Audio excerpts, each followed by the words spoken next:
Découvrez la prière émouvante de Saint Benoît pour éliminer les énergies négatives chez vous. Dans un petit village pittoresque de la campagne française, là où le temps semblait s'être arrêté, pendant que les champs dorés de blé ondulent sous le vent, se tenait Claire, une jeune femme à la lumière d'un espoir fragile. Élevée parmi des paysans modestes, où les valeurs traditionnelles coulaient dans les veines de chaque habitant, elle avait toujours admiré le visage doux de sa grand-mère, une figure emblématique de ce havre de paix. Mais aujourd'hui, le désespoir flottait dans l'air, et cette légende vivante, symbole d'amour et de sagesse, était poussée vers l'ombre par la maladie. Les rires qui résonnaient autrefois dans les ruelles étroites avaient laissé place à des soupirs lourds. Les inégalités économiques avaient creusé des fossés entre voisins, transformant elle entrait dans méfiance. Claire, avec cette douceur infusée de courage, savait qu'il fallait quelque chose pour rallumer la flamme de l'espoir. Elle se revoyait, enfant, écoutant sa grand-mère réciter la prière de Saint Benoît, une douce mélodie de protection dans un monde incertain. Elle ressentait maintenant un besoin pressant de raviver cette tradition, de rassembler les villageois pour une prière collective, pour défier les ombres. « Venez, prions ensemble » avait-elle lancé avec ferveur, mais la première réunion, marquée par une ambiance tendue, était tombée dans un silence glacial. Les murmures de scepticisme étaient devenus plus forts que les larmes de ceux qui espéraient. De là où elle se tenait, Claire sentait une douleur sourde envahir son cœur, mais elle refusait de renoncer. Elle s'était mise à parcourir le village, prenant le temps d'écouter les histoires oubliées des anciens, déclenchant des éclats de rires inespérés et offrant un coffre de souvenirs aux plus jeunes. Avant de continuer, je dois vous avertir de quelque chose d'important qui se passe. YouTube a fait des changements dans le système et beaucoup de personnes perdent les notifications des chaînes qu'elles suivent. Si vous aimez le contenu, cliquez sur la clochette et marquez « Toutes les notifications » pour ne pas rater les prochaines vidéos. Et si vous pouvez laisser un like, ça m'aide énormément avec la portée sérieusement. Ça fait la différence. Ah, dites-moi dans les commentaires d'où vous regardez. J'ai toujours la curiosité de savoir qui est de l'autre côté de l'écran. Maintenant continuons. Chaque jour, Claire persévérait, créant des liens, redonnant vie aux sourires échangés. Mais malgré ses efforts, les tensions étaient palpables, et même l'amour semblait s'étioler. Elle décida d'organiser une nouvelle rencontre, un moment où tous pourraient mettre de côté leurs différends. Ce soir-là, entourée de bougies vacillantes, l'air chargé d'une tension presque électrique, Claire invita chacun à venir partager une prière. Les murmures étaient timides, mais elle puisait dans sa détermination. La prière de Saint Benoît emplissait le ciel étoilé, mais les doutes affluaient également. À ce moment précis, Claire comprit que la force ne venait pas seulement des mots, mais de l'acte même de se rassembler, de dépasser ses peurs ensemble. Alors que les voix hésitantes se rejoignaient lentement, le village, fébrile, devait maintenant faire face à sa propre lutte. Qui parmi eux trouverait le courage d'affronter face à l'injustice qui les avait divisés et de se réunir dans l'amour? Le chemin vers l'harmonie était encore semé d'embûches, mais peut-être, juste peut-être, une étincelle de lumière pouvait encore s'enflammer dans leur cœur. Dans les jours qui suivirent, Claire s'attela à sa tâche avec une énergie renouvelée. La prière de Saint Benoît avait semé une graine d'espoir parmi ses voisins. Malgré les murmures initialement craintifs et sceptiques, chaque villageois semblait porter en lui une petite étincelle, une envie de se reconnecter, de raviver des liens oubliés. Un matin, alors que le soleil peignait le ciel pastel d'une douce chaleur, Claire décida de rassembler les enfants du village. Avec eux, elle s'assit dans une prairie, sous le grand chêne qui avait vu grandir des générations. Les rires des enfants, purs et sans arrière-pensée, résonnaient fort, chassant pour un instant les nuages d'inquiétude. Elle leur raconta des histoires de courage et de solidarité, leur parla de sa grand-mère, de la force qu'elle avait réussi à donner aux gens autour d'elle.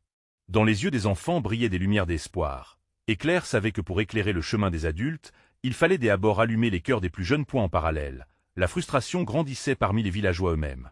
Chaque réunion semblait être l'écho de vieilles plaies qui ressurgissaient. Les rancunes persistaient, transformant l'entraide en hostilité à chaque coin de rue. Claire savait qu'elle devait faire face aux défis, mais comment unir des cœurs qui avaient si souvent été brisés? Elle décida d'organiser un marché médiéval, un événement où chacun pourrait montrer ses talents et ses produits, mais aussi un moyen de rassembler la communauté dans la joie, au-delà des conflits et des préoccupations matérielles. Le jour du marché arriva. Les stands colorés, remplis de douceur, de poteries faites main et de fleurs éclatantes, attiraient les villageois tels des papillons. Claire flottait d'un groupe à l'autre, encourager les échanges, rétablir les sourires. Elle s'approcha de Pierre, un agriculteur qui avait toujours été un pilier de la communauté, mais qui se sentait abandonné ces derniers temps. En tentant de le convaincre de partager sa propre histoire, Claire toucha le cœur de cet homme endurci. « Ta voix est précieuse pour nous. Elle n'est pas peur de partager. » Mais au fur et à mesure que la journée avançait, des tensions naquirent. Un ancien conflit entre Pierre et Jacques, un autre agriculteur, refit surface, s'accompagnant de reproches enflammés. Claire, sentant la tension grimper, prit une profonde inspiration. Elle s'avança entre les deux hommes et parla avec une ferveur qui la surprit elle-même. Chaque minute que nous gaspillons dans ce conflit est une minute que nous volons à l'amour que nous devrions partager. Regardez autour de vous vos enfants, vos voisins, nous sommes tous blessés, mais ensemble, nous pouvons guérir. Les villageois se tuent, surpris par son audace. Ces mots avaient touché le fond de leurs âmes. Petit à petit, des murmures de réflexion commencèrent à s'élever. Un père qui s'était éloigné de son voisin se mit à reconnaître son erreur, tandis que Pierre et Jacques, hésitants, réalisèrent que la réconciliation pouvait être possible. Le soleil se couchait lentement, projetant des ombres dorées sur le marché, mais une nouvelle lumière se levait dans le cœur des villageois. Après cette journée remplie d'espoir, Claire comprit que même si le chemin vers l'unité était jalonné d'obstacles, il était encore possible de reconstituer ce qui avait été perdu. Elle sentit son cœur vibrer d'un nouvel espoir. Mais la route serait encore longue. Un événement inattendu se prépara alors à bouleverser tout le village, mettant à l'épreuve leur détermination et leur envie de rassembler. Quelles épreuves se dresseraient sur leur chemin avant qu'un véritable changement ne s'opère? Claire devait-elle se préparer à affronter une tempête de plus grande envergure? La nuit était tombée, enveloppant le village dans un silence mystérieux. Les étoiles brillaient comme des diamants dans le ciel sombre, mais ils ne pouvaient éclipser l'inquiétude qui planait au-dessus des toits. Les murmures de la journée avaient laissé place à une tension palpable. Au petit matin, un cri retentit, brisant la tranquillité. Claire se précipita sur le pas de sa porte, son cœur battant la chamade. Dans la rue, une foule s'était rassemblée autour d'un ancien puits, leur visage blême sous l'angoisse. Un des enfants du village, Lucas, avait disparu. Sa mère, au bord des larmes, se tenait au milieu des villageois, l'appelant désespérément. L'angoisse parcourait les rangs. Claire sentit son propre cœur se serrer. Comment pouvait-on faire face à une telle épreuve après le regain d'espoir de la veille? Mais Claire savait que, dans des moments comme celui-ci, la communauté devait se rassembler. Elle prit une grande inspiration, se frayant un chemin à travers la foule. « Écoutez-moi tous », commença-t-elle, sa voix résonnant avec fermeté. « Nous ne pouvons pas laisser la peur nous diviser. Lucas a besoin de nous tous aujourd'hui. Rassemblons nos forces, mettons de côté nos peurs et nos rancunes. Cherchons-le ensemble. » Des murmures d'acquiescement parcoururent la foule. Peu à peu, les villageois s'unirent, formant des groupes pour rechercher Lucas dans chaque recoin du village. Claire s'agenouilla, prenant la main de la mère, cherchant à lui apporter un peu de réconfort. « Il est courageux, il va s'en sortir », murmura-t-elle, même en elle la peur grandissait. Les heures s'écoulèrent comme une éternité.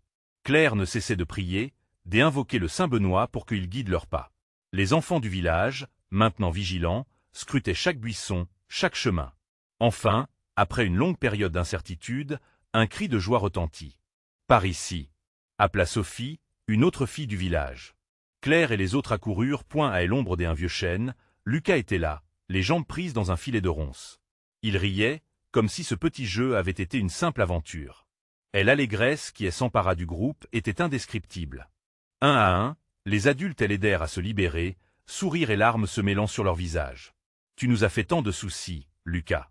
Elle s'écria sa mère en le serrant contre elle. Claire observa la scène, le cœur rempli d'un mélange d'émotions. Elle avait vu la communauté se rassembler dans la peur, puis se réjouir ensemble dans l'amour. Mais cette épreuve avait laissé des marques. Alors que les rires se mêlaient aux pleurs de joie, Claire ressentit un autre frisson de malaise. Si cette épreuve avait révélé la force de l'unité, que se passerait-il lorsque la prochaine tempête frapperait? L'horizon n'était pas dégagé. Les rancunes enfouies pouvaient refaire surface à tout moment, et elle savait qu'un véritable changement demandait plus qu'un simple bon cœur. Elle devait les préparer, non seulement à célébrer, mais aussi à faire face à de nouveaux défis. « Plusieurs défis nous attendent encore », murmura Claire à elle-même, regardant le ciel. L'unité ne se bâtissait pas sur des événements joyeux uniquement, mais sur la volonté de chaque villageois de surmonter ensemble les tempêtes à venir. Alors que le soleil se levait lentement sur le village désormais apaisé, Claire se promit d'explorer encore plus loin le sens de l'unité. Le moment crucial approchait, et elle savait que tout déclinait vers un changement puissant. Si la prochaine tempête n'était pas celle que l'on s'attendait? Que cache-t-elle vraiment derrière des apparences sereines? Le village, bien que soulagé par le retour de Lucas, avait un air de mélancolie. Les sourires étaient présents, mais ils cachaient une nervosité sourde. Claire observait ses voisins, leurs visages marqués par les événements récents, et elle se demandait comment transformer cette inquiétude latente en une détermination collective. Les douleurs du passé étaient toujours là, prêtes à ressurgir. Nous devons nous rassembler encore une fois. Ce n'est pas que la peur qui nous unira, mais la promesse que nous ferons ensemble, déclara-t-elle un soir, lors d'une réunion qu'elle avait convoquée dans la salle du village. Sa voix tremblait légèrement, mais elle se tenait droite, prête à inspirer confiance. Les villageois se regardèrent d'un air perplexe. Pourquoi une nouvelle réunion alors que Lucas était de retour? Claire le sentit, ce scepticisme. Elle continua, essayant de rallier leur esprit. Nous avons vu ce que la peur peut faire. Imaginez maintenant ce que la solidarité peut accomplir. Marie, une vieille dame aux sourcils froncés, prit la parole. Mais que proposez-vous, Claire? Nous avons fait face à la tempête, nous l'avons surmontée. Son regard était critique mais curieux. Je propose que nous prenions le temps de nous parler, de partager nos préoccupations et nos idées. Le chemin vers une communauté unie commence par la communication. Un murmure d'accord parcourut la salle, cependant, l'hésitation était palpable. Nous avons tous des secrets, des peurs, des douleurs. Ne les laissons pas nous diviser, ajouta-t-elle, son cœur battant plus fort. Ce n'était pas seulement une question de mots, c'était une invitation à l'authenticité. Elle voulait qu'il se rende compte qu'en parlant, il pourrait enfin accéder à cette force qu'il cherchait. Les jours qui suivirent, Claire organisa des rencontres improvisées dans différents coins du village. Chaque réunion réunissait des familles, des amis, des voisins, tous prêts à exprimer leurs émotions cachées. On parla des ressentiments passés, des incompréhensions latentes, des rancœurs parfois enfouies. Chaque mot prononcé semblait comme une goutte d'eau sur un sol aride. L'effet de ces échanges fut libérateur, mais aussi troublant. Prendre conscience des douleurs des autres était parfois douloureux en soi. Un après-midi, alors que le soleil se couchait derrière les collines, Claire s'assit avec Émile, le forgeron, connu pour son caractère bourru. Elle avait entendu de nombreuses histoires sur son passé, mais peu sur ses sentiments. Il la regardait avec des yeux fatigués, comme s'il cherchait le moyen de s'ouvrir. Parfois, je me sens invisible, avoua-t-il. Je me bats tous les jours dans mon atelier, mais qui se soucie de mes pensées? Ces mots résonnèrent magistralement dans le cœur de Claire. Ce qu'il ne savait pas, c'était que ce sentiment de peur de l'invisibilité était partagé par tant d'autres dans le village. Leurs échanges, quoique tendus, devenaient un catalyseur pour une transformation plus grande. Peu à peu, ils survinrent des déclarations touchantes, des partages courageux qui dégageaient une vulnérabilité dérangeante mais nécessaire. La notoriété de chacun ne se mesurait plus à leur rôle au sein de la communauté, mais à leur volonté de se dévoiler. Écoutez, chaque voix compte, conclut Claire un soir après une conversation particulièrement émotive. Il est temps d'agir, de nous rassembler avec nos histoires, nos douleurs recensées. Nous avons la force d'unir nos forces pour bâtir un avenir meilleur, plus chaleureux. Alors que le village commençait à changer, à construire non seulement une communauté mais une véritable famille, l'horizon commençait à s'assombrir à nouveau. Claire, bien consciente que le vrai combat n'était pas seulement celui du présent, mais aussi celui des luttes à venir, se demandait si la force qu'elle voyait naître suffirait à surmonter les tempêtes futures. Et si tout cela n'était qu'une préparation pour un événement plus dévastateur encore? Ou peut-être que cette nouvelle unité pourrait faire la différence là où cela semblait impossible. Les jours passèrent, et le village continuait de vibrer au rythme des rencontres. Claire, bien qu'animée d'une énergie nouvelle, ressentait un poids sur ses épaules. Comme si chaque mot prononcé, chaque émotion partagée, ajoutait une couche à sa responsabilité. Les visages qui l'entouraient lui témoignaient de leur confiance, mais elle savait qu'une tempête approchait. Un matin, avec le ciel grisé au-dessus d'eux, elle convoqua une réunion d'urgence. Les villageois, réunis sous la charpente vieillie de la salle, semblaient tendus, et s'échangeant des regards inquiets. Claire prit une profonde inspiration, son cœur battant une cadence irrégulière. « Merci d'être venu, commença-t-elle, le regard posé sur chacun d'eux. Je sens que quelque chose se profile à l'horizon. Les rumeurs d'un nouveau danger circulent. Nous ne pouvons pas ignorer notre histoire. Nous avons survécu grâce à notre unité, mais ce que je crains, c'est que nous ne soyons pas assez préparés. » Des murmures d'inquiétude soulevèrent l'assemblée. Marie, la vieille dame, prenait une teinte plus pâle tandis qu'Émile, le forgeron, frappa du poing sur la table en réclamant le silence. « Nous avons un choix à faire, déclara-t-il. Craindre l'avenir ou se tenir ensemble, armés de nos histoires. Ce n'est pas le moment de faiblir, mais d'affirmer notre solidarité. » Claire acquiesça. Un frisson passa dans la salle. Tous avaient ressenti ce même élan. Alors que nous partageons nos douleurs et nos espoirs, faisons aussi un acte de foi. Construisons un plan qui intègre chaque voix et chaque peur. Car nos différences, ensemble, peuvent être notre force. Les discussions s'intensifièrent, les idées jaillissant comme des étincelles. Ils parlèrent de solutions, des vigies à établir aux confins du village, des rondes pour assurer la sécurité des enfants. Mais ce qui transparaissait le plus, c'était cette familiarité nouveau, un mélange de détermination et d'énergie nouvelle, qui s'ajoutait au désespoir d'une menace imprécise. Lors d'une de ces soirées rassemblées autour d'un feu crépitant, Claire se perdit dans les visages. Elle s'attarda sur ceux qui avaient osé dire leur peur des histoires de perte, de solitude, mais aussi d'attachement. Chaque récit devenait une couche dans le tissu de leur communauté, et même les plus chuchotés des morceaux trouvaient une place. Soudain, Lucas, l'ancien disparu, fut appelé à témoigner. Son regard, des abords bougons, devint légèrement plus clair, plus honnête. « Je sais ce que cela signifie de se sentir perdu, » dit-il, sa voix rauque. « Mais nous avons le pouvoir de redéfinir notre histoire. Je suis ici, avec vous tous. Je le serai, quoi qu'il arrive. » Personne n'osa interrompre ce moment, chaque mot tomba comme une promesse dans le silence. Et l'unité que Claire espérait ardemment commençait à se cristalliser sous leurs yeux. Mais dans son cœur, elle ne pouvait s'empêcher de penser à la tempête qui approchait.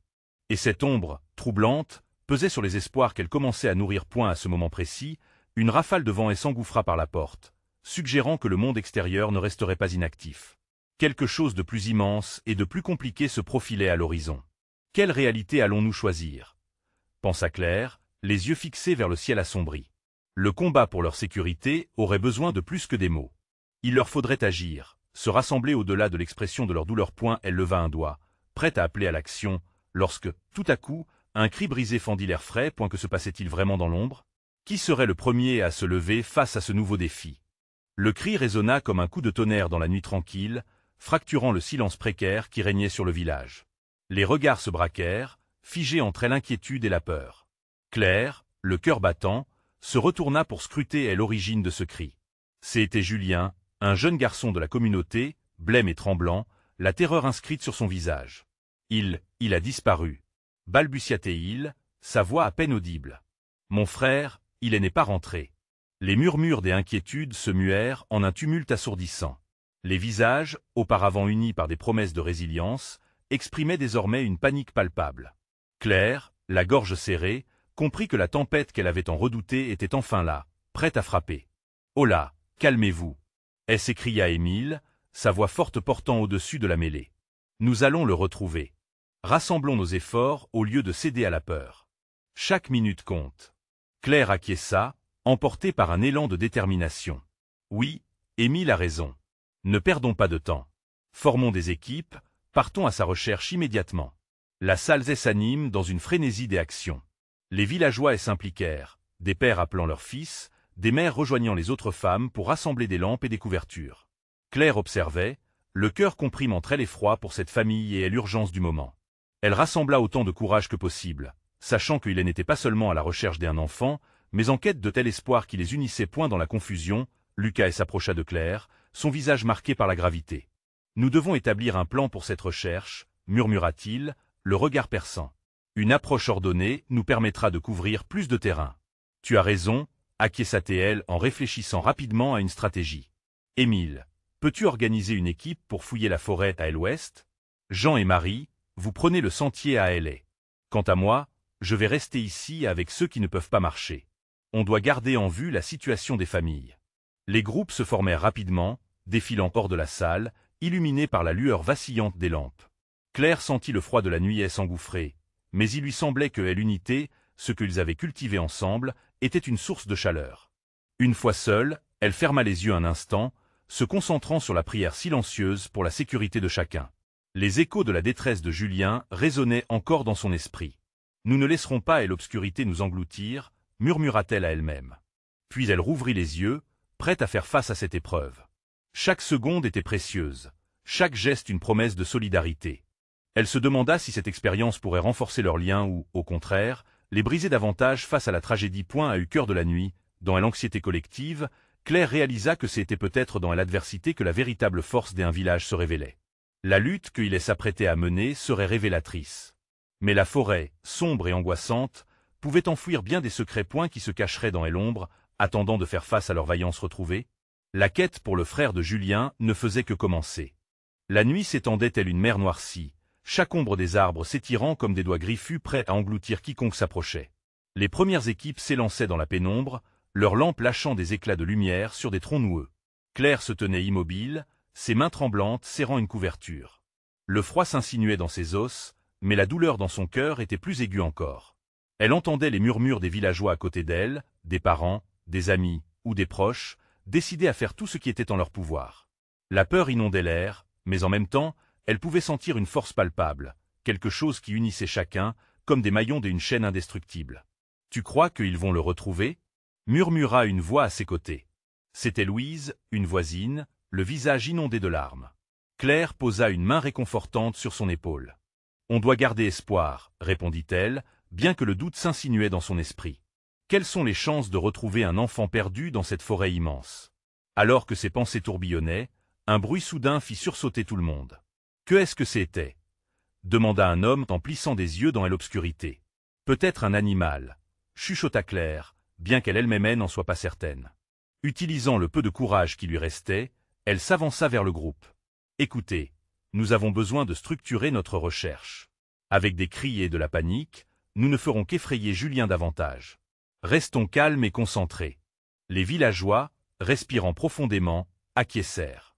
Elle proposa de se diviser à nouveau, de se rapprocher des sources d'eau où les enfants allaient souvent jouer. Alors qu'ils se dispersaient, Claire décida de s'approcher du ruisseau. L'eau murmurait doucement, et la brume tombait lentement comme un voile sur la Seine. Tandis qu'une lumière vacillante dansait sur les rochers, son esprit était en émoi. Que faire si Julien ne retrouvait pas son frère? Que dirait-elle à sa mère? Soudain, un cri transperça le silence, glaçant son sang. « Julien » appela une voix familière. C'était Lucas, émergeant d'un bosquet, les traits creusés par l'inquiétude. « Viens vite !» Sans réfléchir, Claire courut en sa direction, son cœur battant comme un tambour. À mesure qu'il se rapprochait, le décor autour d'eux devenait de plus en plus sombre, presque menaçant. Arrivé à une clairière, un frisson lui parcourait l'échine. Au sol, des traces de pas marquaient le terrain. Claire se pencha pour examiner de plus près, tandis que l'intuition elle avertissait. Quelque chose ne tournait pas rond ici. « Regarde » murmura Lucas, pointant du doigt. « Ces marques, elles semblent récentes. » Claire se redressa, une boule d'anxiété dans la gorge. Ça pourrait être Julien. Il fallait s'avancer, mais la peur de découvrir ce qu'ils allaient trouver lui saisissait le cœur. La crise approchait, et elle savait que la lumière de tel espoir vacillait de plus en plus. « Nous devons y aller. On ne peut pas abandonner, » assura-t-elle, déterminée malgré elle angoisse croissante.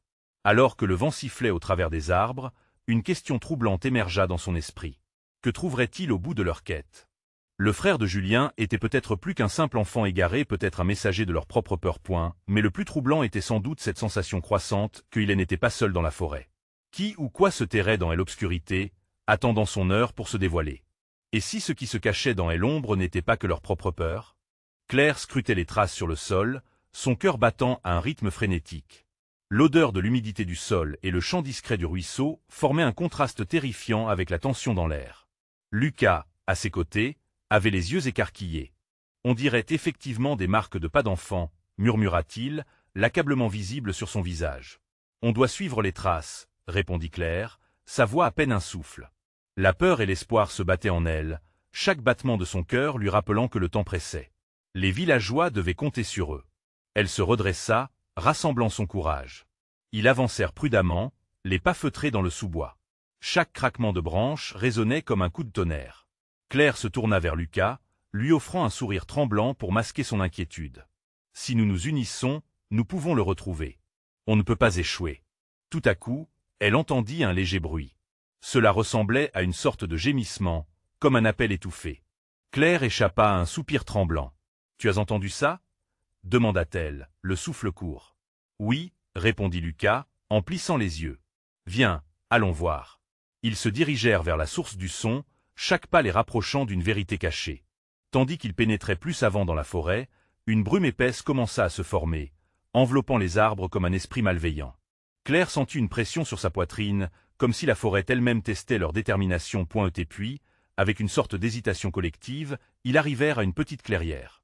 Au centre, une vieille souche d'arbre se tenait fièrement, entourée de fleurs qui servaient de refuge à des créatures nocturnes. C'est là qu'ils entendirent à nouveau le gémissement. « Julien » appela Claire, son cœur en émoi. Silence. Puis, un petit bruit troublant se fit entendre, comme un sanglot étouffé. Les yeux de Claire s'ouvrirent largement, baignant dans l'espoir. Elle avança, appelant de nouveau. « Julien, c'est nous. Nous sommes là pour toi. » Soudain, une silhouette apparut dans l'ombre. Claire retint son souffle. Leurs yeux s'ajustèrent, et dans la pâle lueur, elle devina une petite forme. C'était lui. Julien était là, tremblant et pleurant. « Claire !» cria-t-il, courant vers elle. Dans un élan instinctif, elle se pencha et l'enveloppa de ses bras, le serrant contre elle. « Je suis là, je suis là. Tu es en sécurité » murmura-t-elle, les larmes aux yeux. Le petit garçon tremblait, mais au fond de sa voix, il y avait du réconfort. Mais alors que le soulagement les envahissait, un frisson glacial parcourut l'échine de Claire. Un ricanement lointain résonna dans les arbres, empêchant la joie de devenir tangible. Claire se tourna brusquement, la peur la gagnant à nouveau. « Lucas, il faut partir. Je ne sais pas ce qui nous observe, ici la forêt semblait s'animer autour d'eux, les ombres prenant des formes inquiétantes, tandis qu'une présence pesante se faisait sentir. Mais les autres? Ils doivent savoir que Julien est ici, objecta Lucas, le visage marqué par l'angoisse. Peu importe. Nous devons nous échapper d'abord, répliqua Claire, le cœur haletant. Alors qu'il commençait à battre en retraite, la voix de Julien perça la tension qui envahissait l'air. Attendez. J'ai vu quelque chose. Ce qu'il était sur le point de révéler pourrait bien changer leur quête, mais à quel prix? Qu'est-ce que Julien avait réellement vu dans les profondeurs de la forêt? Claire se figea, une peur sourde dans le ventre. Les yeux rivés sur Julien, elle sentit son souffle devenir court. L'enfant, bien qu'encore secoué par sa peur, avait une lueur d'angoisse dans le regard. « Julien, qu'as-tu vu » demanda-t-elle, sa voix douce mais pressante, essayant d'apaiser les tremblements de son cœur. Julien hésita, ses petites mains se serrant autour de la jupe de Claire. Il murmura, presque inaudible, « Un homme il était là. Je l'ai vu derrière les arbres. » Une onde de choc parcourut Claire. Un homme? La forêt, qui leur semblait déjà hostile, devenait à présent le théâtre d'un mystère sombre. Lucas, toujours alerté, observa les alentours, son instinct combattant la peur. « Écoute, Julien, il faut qu'on parte, » dit Lucas, tentant de rassurer le petit en posant une main protectrice sur son épaule. « Est-ce que tu es sûr de ce que tu as vu » Le garçon hocha la tête, trop effrayé pour crier. Il avait un grand manteau noir. Claire échangea un regard avec Lucas, le silence s'épaississant entre eux, rempli d'interrogations. Qui était cet homme? Que voulait-il? Nous devons rester ensemble, insista Claire, la voix empreinte de détermination. Chaque seconde passait, chaque bruit allait à l'encontre de leur espoir. Elle pouvait sentir la forêt suffoquer autour d'eux, les arbres se resserrant, comme pour cacher un secret trop lourd à porter. « Attendez » murmura Julien, un frisson d'émotion apparaissant dans sa voix. L'homme il a dit des choses. Je n'ai pas tout compris. Parfois, la nuit, il parlait aux étoiles. Il disait qu'elles lui obéissaient. Un profond malaise envahit Claire. Était-ce un fou? Une menace cachée? Les murmures de la forêt prenaient une toute autre dimension, comme si le moindre mot avait le pouvoir de réveiller des forces invisibles. Nous devons retourner au village, intervint Lucas, elle angoisse palpable, mais un frémissement des inquiétudes le traversa. Nous ne pouvons pas ignorer ce danger. Si cet homme est ici, il pourrait vouloir du mal, pas seulement à nous, mais à tout le monde. Le cœur de Claire était lourd. Chaque pensée elle amenait à imaginer les villageois qui attendaient leur retour, paniqués à l'idée que leur enfant ait disparu. Mais combien de risques serait-il prêt à prendre pour sauver Julien et éviter une confrontation? Mais si on ne sait pas ce qui se passe, commença-t-elle, mais Lucas l'interrompit. Aucun risque n'est plus grand que de rester ici, Claire. Nous devons faire confiance à nos instincts. Elle regarda Julien, toujours blotti contre elle, ses petits yeux brillants de peur et d'espoir. À cet instant, elle sut qu'il ne s'agissait pas uniquement de sauver un enfant. Cela concernait leur force, leur solidarité face à l'inconnu. D'accord, souffla-t-elle, prenant une grande inspiration. Mais nous ferons d'abord un dernier tour de cette clairière. Je veux voir ce que Julien a vu. Tandis qu'il se retournait lentement, Claire ne pouvait secouer la sensation d'être observée. Les ombres dansaient au loin, plus vivantes et plus oppressantes que jamais. Chaque crépitement dans les buissons semble résonner comme une menace. Les pas d'un chasseur silencieux? Le regard de Claire se concentra sur le fond de la forêt, son ventre gronde de malaise. Quelle vérité dormait là-bas? Quels éclats de souffrance et de mystère se cachaient derrière ces troncs meurtris? Qu'est-ce que vous cherchez? Un murmure résonna, perçant l'obscurité comme une flèche. Frost dans l'air, chaque muscle de Claire se tendit à nouveau. Qui était là dans cette silence de mort? Le moment de vérité approchait, point à quoi ressemblait vraiment cet homme mu par des forces sinistres. La nuit continuait d'étendre son voile sombre sur le village, et la tension palpable gonflait le cœur de Claire. Elle se tenait là, Emma et Julien blottis contre elle, se demandant si leur propre crainte n'était pas en train de s'incarner dans cette forêt qui semblait maintenant respirer avec eux. Un frisson glacial parcourut son échine, mais elle savait qu'il était trop tard pour reculer. « Qui êtes-vous » cria une voix profonde, jaillissant des ombres, résonnant comme une menace. Leur lampe vacillante chassait les ténèbres, révélant un personnage au visage dissimulé par l'obscurité. Un homme portant une capuche et s'avança lentement, ses mouvements furtifs comme ceux d'un prédateur. Claire sentit son cœur s'accélérer. Sans réfléchir, elle s'interposa devant les enfants, son instinct protecteur enjoué. « Que voulez-vous? Pourquoi êtes-vous ici » L'homme s'arrêta, un sourire narquois se dessinant sur ses lèvres, laissant deviner des dents blanches dans la nuit noire. « Je suis ici pour écouter comme tant de livres oubliés dans cette forêt, j'y entends des secrets. » L'inquiétude de Claire se transforma en méfiance. « Quel secret? Que savez-vous de nous » Sa voix tremblait légèrement, elle se figea, sentant l'adversité s'accroître autour d'eux. « Oh, je connais beaucoup de choses, petite fille. Les murmures de votre village, la peur qui vous ronge. » Il la défiait, et son regard était maintenant fixe, profond comme les abysses d'une nuit sans étoiles. Julien, ayant compris que l'instant n'était pas à la bravade, se cacha derrière Claire. « Nous nous rassemblons pour nous protéger. »« Vous n'avez pas votre place ici, » hurla Lucas, bien que la tremblante de sa voix trahisse son affrontement. Le sourire de l'homme s'élargit. « Les ombres n'ont pas besoin d'invitation. Vous craignez ce qui est différent, mais ce que vous ne réalisez pas, c'est que la peur peut être transformée. Au lieu de fuir, pourquoi ne pas l'embrasser » Une profonde angoisse de quelque chose d'inconnu palpita dans l'air. Claire sentait un tiraillement, quelque chose qui résonnait légèrement avec les tensions de son village. « Nous sommes unis, et nous ne sommes pas des proies. » s'écria-t-elle, la détermination remplaçant la peur. L'homme éclata de rire, un ricanement qui résonna dans la clairière. « Unis, dites-vous? Vous êtes si occupés à porter vos rancunes et vos douleurs que vous oubliez ce qu'est vraiment l'unité. Si vous voulez sauver votre village, alors regardez au-dessus de vos peurs. » Une rage sourde monta en Claire, mais elle savait qu'elle devait garder son calme. Même entre chien et loup, la sagesse se trouvait souvent dans la douceur plutôt que dans la confrontation. Elle inspira profondément, se tenant droit. « Et que proposez-vous, mystérieux inconnu? Comment pouvons-nous véritablement avancer » Les yeux de tel homme s'illuminèrent, une lueur de défi et d'opportunité. « Je vous propose d'affronter vos peurs, de faire face à ce qui vous divise.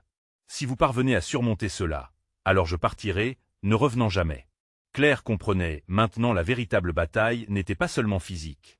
C'était un défi individuel, une lutte interne face à leurs propres souffrances. Les murmures de son village, les rancunes, se tenaient là, attendant d'être reconnus, puis libérés. « D'accord, nous accepterons votre défi. Mais sachez que nous sommes prêts à affronter cela ensemble, » déclara-t-elle avec ferveur, regardant Lucas et Julien, unis dans cette épreuve. L'homme fit un geste, comme s'il convoquait quelque chose d'indicible. « Alors, ouvrez vos cœurs. Écoutez et dévoilez les secrets qui vous retiennent. Unis par la vulnérabilité, vous verrez. » Des ombres grandissantes semblèrent vaciller alors qu'il lâcha un souffle. La tension retomba, et l'obscurité foguée sembla s'éclaircir, neutralisée par un instant de clarté. « Allons-y » chuchota Lucas. Avec hésitation, ils se regardèrent. Claire prit la main de Julien, son cœur rempli de courage. Ensemble, ils avançaient. Dans l'inconnu, des murmures de certitude balayèrent leur peur. Peut-être que ce qu'ils allaient découvrir au fond d'eux-mêmes offrirait une renaissance. En se foutant des complications, ils avaient l'occasion de se libérer des chaînes de telle incertitude et de se reconcevoir. Dans ce moment décisif, une question flottait. Seraient-ils capables de transformer leurs blessures en force et de réaliser l'importance d'une véritable unité, même si les ombres menacent de les entourer? Et l'esprit guerrier éveillé, Claire se tenait prête. Chaque tremblement dans l'air la poussait en avant, vers une résolution fructueuse. Aquesta monta, et avec elle, leur destinée collective s'approchait. Que le devenir commence, car ensemble ils se battraient. Vous devez vous abonner maintenant pour ne pas manquer les prochaines histoires exclusives que nous vous réservons. C'est le moment de montrer votre soutien en laissant un like maintenant pour nourrir l'algorithme. Commentez vos réactions et théories sur cette fin surprenante. Partagez instantanément cette vidéo avec au moins 5 amis qui ont besoin de voir cette conclusion. N'attendez pas une seconde de plus pour agir.